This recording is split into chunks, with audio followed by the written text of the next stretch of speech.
Chapter 32.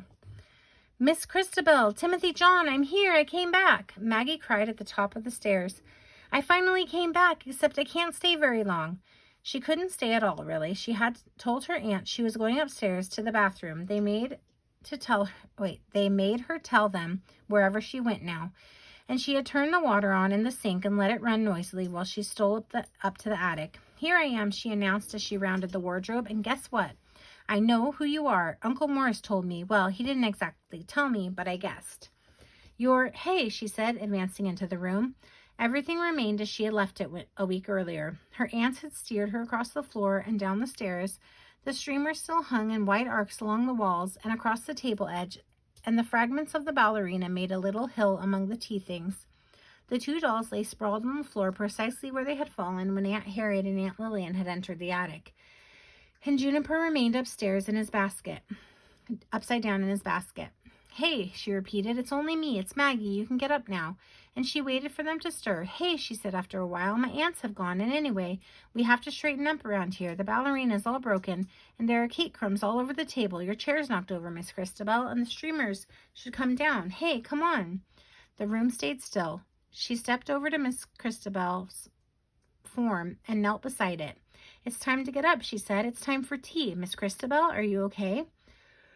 She laid the back of her fingers across the doll's china cheek, as though testing for fever. Miss Christabel, she lifted the doll by its waist, but the china head only wobbled back and forth, and the arms dangled uselessly at its side. Miss Christabel, the doll lay lifeless in her hands, and its painted smile was that of any doll on a shelf. Timothy John, she said, whirling now to the other doll. She picked him up and shook him too, but he made no reply, and only swung aimlessly from her hand, while the new braided tie flapped back and forth like a loose banner in the wind. Her eyes moved to the table where Juniper lay among the cake crumbs and the ballerina fragments. His ear was missing again. Juniper, she called out, seizing his china form. Juniper! She shook him as though he were a watch that refused to tick and held him to her ear, but no answer came. She sat back on her heels, resting her hands on her knees, and looked from one doll's body to the other. Now and then she sighed. All at once she sat up. Hey, how about some tea, she said, getting to her feet. Some nice hot tea. That's what you need, tea.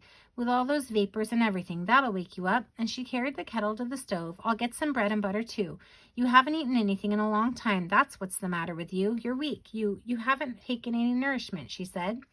You haven't taken any nourishment in your system. You're all skin and bones. Look at you. Here, I'll get it ready. I just have to pour it in the teapot and put the cozy on to keep it warm. And then I'll get the cups ready and everything, and the cream and sugar. You first, Miss Christabel. And in another moment, she was crouching over the woman doll's body, cradling the china head in her elbow and holding the teacup against the painted mouth. Here, she whispered, drink it. It will wake you up. Just taste it. Then, if you don't want to drink it, just one taste. Taste it, she shouted. But the doll lay limp in her arms, and Maggie finally let it roll into the floor.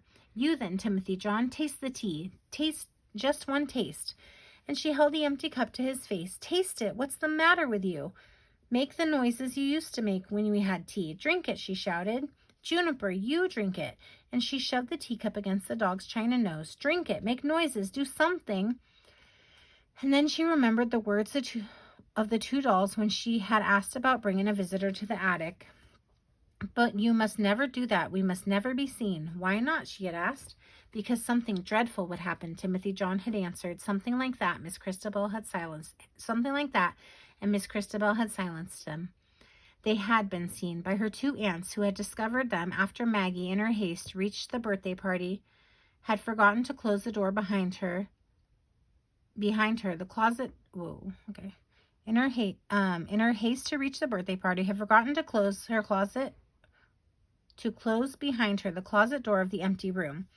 And now was this dreadful thing that would happen. Could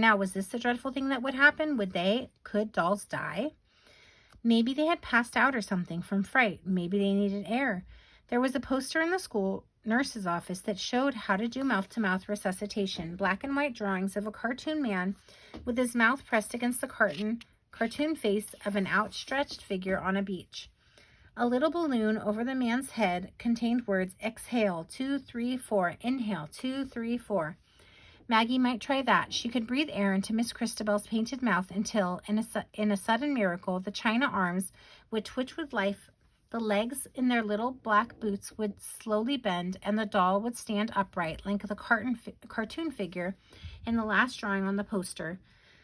For a quick moment, Maggie put her lips to the doll's face and breathed deeply, but nothing happened, and she wiped the china taste from her mouth. It was a stupid idea anyways. Dolls didn't breathe.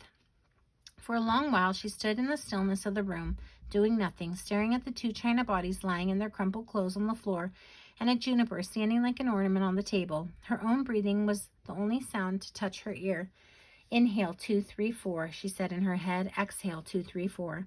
Hey, she finally said in a small whisper. Miss Christabel, your dress is all wrinkled, and very carefully she lifted the doll from the floor. Here, she said, let me straighten it out.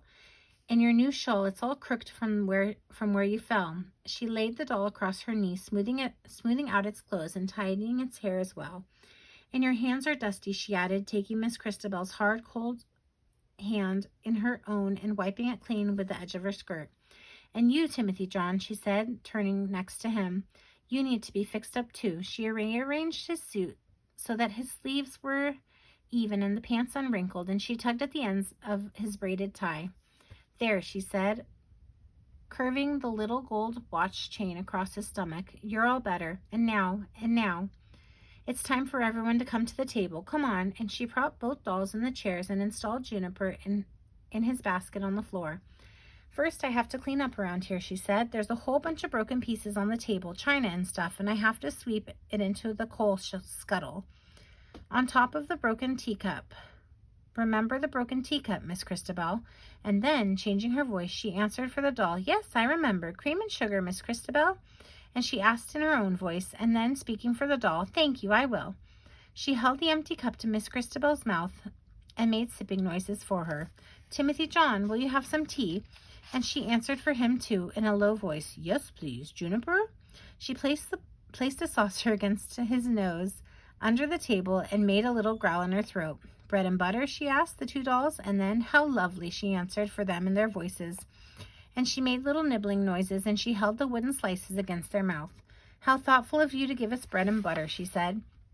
For Timothy John, it is just what we needed. We were faint from hunger. Maggie always gives us everything we need, she said. For Miss Christabel, she's our caretaker. We are lucky to have her here, she answered for Timothy John. She should go soon. Her aunts would begin to wonder where she was, and soon they would knock on the door of an empty bathroom with the water running uselessly in the sink. They might follow her up there now that they knew the way, and then confine her to a room. They might throw away the dolls and all the doll things. They might send her away. She would go down in a minute, 2 minutes. First, though, she would mark the exact point where the doll's hands lay on the tablecloth.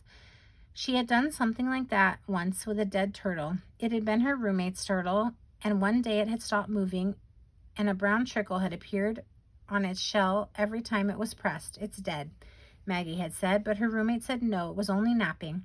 So they placed it on the windowsill and outlined its nose with a pencil. They made themselves stay away for 5 hours, and when they returned, the turtle's nose still rested like a stone on the pencil mark, and they buried him in the back garden.